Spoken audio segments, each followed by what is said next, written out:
നമസ്കാരം, തുഞ്ചൻ വിഷൻ അപ്ഡേറ്റ്സിലേക്ക് സ്വാഗതം. Majestic jewellers, Tirur. Gold, diamonds, silver and watches. Celebrating 50 years. വഖഫ് നിയമ ഭേദഗതി ബില്ല് പിൻവലിക്കണമെന്നാവശ്യപ്പെട്ട് മുസ്ലിം കോർഡിനേഷൻ കമ്മിറ്റി താനൂർ റെയിൽവേ സ്റ്റേഷനിലേക്ക് ബഹുജന മാർച്ച് സംഘടിപ്പിക്കും. ഏപ്രിൽ 12 ശനിയാഴ്ച രാവിലെ 10 മണിക്ക് സന്ദീപ് വാര്യർ മാർച്ച് ഉദ്ഘാടനം നിർവഹിക്കും.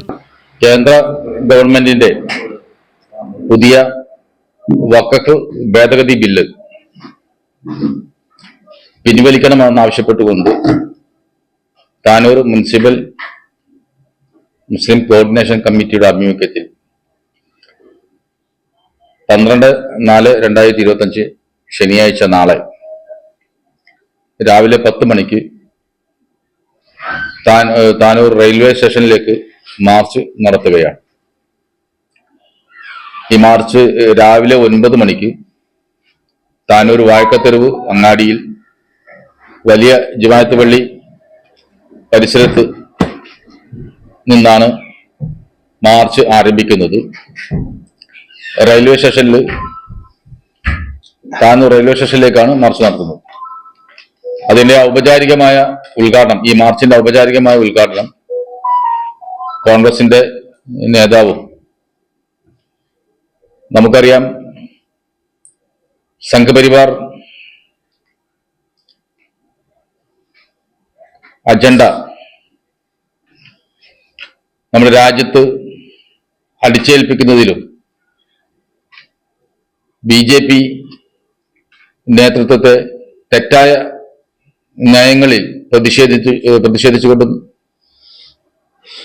BJPയിൽ നിന്നും രാജിവെച്ച ശ്രീ സന്ദീപ് വാര്യരാണ് ഈ മാർച്ചിന്റെ ഔപചാരികമായ ഉദ്ഘാടന കർമ്മം നിർവഹിക്കുന്നത്. നമ്മുടെ രാജ്യം ഒരു മതേതര രാജ്യമാണ്. ലോകത്ത് തന്നെ ഏറ്റവും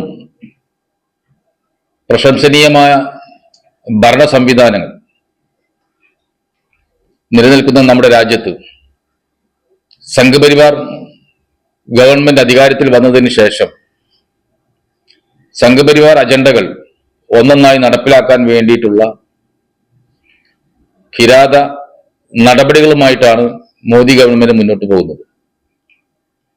രാജ്യത്തിന്റെ ഭരണഘടന അനുവദിക്കപ്പെട്ടിട്ടുള്ള മത സ്വാതന്ത്ര്യവും വ്യക്തി സ്വാതന്ത്ര്യവും എല്ലാം തന്നെ ഹനിക്കപ്പെടുന്ന രീതിയിലുള്ള നടപടിയാണ് ഇന്ന് നമ്മുടെ രാജ്യം കണ്ടുകൊണ്ടിരിക്കുന്നത്.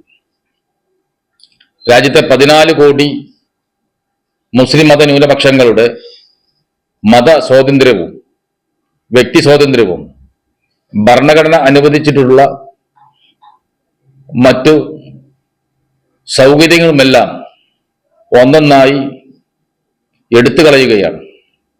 ഇപ്പൊ വഖഫ് ഭേദഗതി ബില്ലിൽ തന്നെ നോക്കുകയാണെങ്കിൽ, ഈ വഖഫ് ഭേദഗതി ബില്ല് ഗവൺമെന്റ് അവതരിപ്പിക്കപ്പെടുമ്പോൾ ഒരു മാനദണ്ഡവും പാലിക്കാതെ ഭരണഘടന അനുവദിക്കപ്പെട്ടിട്ടുള്ള എല്ലാ സ്വാതന്ത്ര്യങ്ങളും എടുത്തു മാറ്റിക്കൊണ്ടിട്ടാണ് ബില്ല് അവതരിപ്പിച്ചിട്ടുള്ളത്. നമ്മുടെ രാജ്യത്തിന്റെ പാർലമെന്റ് അംഗങ്ങൾക്കുള്ള അധികാരങ്ങളുണ്ട്, സ്വാതന്ത്ര്യമുണ്ട്. ഒരു ബില്ല് അവതരിപ്പിക്കപ്പെടുമ്പോൾ അതിന്റെ വ്യക്തമായ വിവരങ്ങൾ എന്ന് അവതരിക്കപ്പെടും. അതുപോലെ തന്നെ ഓരോ അംഗങ്ങൾക്കും അതിൽ പറയേണ്ട അഭിപ്രായങ്ങളുണ്ട്, ഭേദഗതികളുണ്ട്. ഇതിനൊന്നും തന്നെ അവസരം നൽകാതെയാണ് ഈ ബില്ല് അവതരിക്കപ്പെട്ടിട്ടുള്ളത്. വഖഫ് നിയമ ഭേദഗതി ബില്ല് മുസ്ലിം ന്യൂനപക്ഷത്തിന്റെ ഭരണഘടന നൽകുന്ന അവകാശങ്ങളുടെ മേലുള്ള കൈകടത്തലാണെന്നും മുസ്ലിങ്ങളുടെ സ്വത്തുക്കൾ തട്ടിയെടുക്കാനുള്ള സംഘപരിവാർ അജണ്ടയാണെന്നും മുസ്ലിം കോർഡിനേഷൻ കമ്മിറ്റി വാർത്താസമ്മേളനത്തിൽ ആരോപിച്ചു. ഇതിനെതിരെ ശക്തമായ സമരപരിപാടികൾക്ക് നേതൃത്വം നൽകുമെന്നും ശനിയാഴ്ച അതിന്റെ തുടക്കമാണ് റെയിൽവേ സ്റ്റേഷൻ മാർച്ച് എന്നും ഭാരവാഹികൾ പറഞ്ഞു. മാർച്ച് താനൂർ ഹാർബർ പരിസരത്ത് നിന്ന് 9 മണിക്ക് ആരംഭിക്കും. മാർച്ചിൽ എല്ലാ മത രാഷ്ട്രീയ സാമൂഹിക സാംസ്കാരിക സംഘടനകളും പങ്കെടുക്കും. MP Ashraf, UN Siddique, AP Muhammad Sharif, PA കുഞ്ഞൻബാവ തുടങ്ങിയവർ വാർത്താസമ്മേളനത്തിൽ പങ്കെടുത്തു. TVN news Tanur. 50 വർഷത്തെ സുവർണ നേട്ടത്തിന്റെ പാരമ്പര്യ തിളക്കവുമായി മെജസ്റ്റിക് ജുവല്ലേഴ്സ് ഒരുക്കുന്നു Majestic bridal fest. Most latest wedding കളക്ഷനോടുകൂടി വെഡിംഗ് പാക്കേജുകൾ, ഹോൾസെയിൽ വിലയിൽ വിവാഹാഭരണങ്ങൾ വാങ്ങാൻ പ്രത്യേകം വെഡിംഗ് സെക്ഷൻ. നിങ്ങളുടെ വിവാഹ സ്വപ്നങ്ങൾക്ക് കൂടുതൽ തിളക്കം നൽകുന്ന മെജസ്റ്റിക് ജ്വല്ലേഴ്സിന്റെ grand golden opportunity. Majestic Jewellers, Tirur. Gold, diamonds, silver and watches. Celebrating 50 years.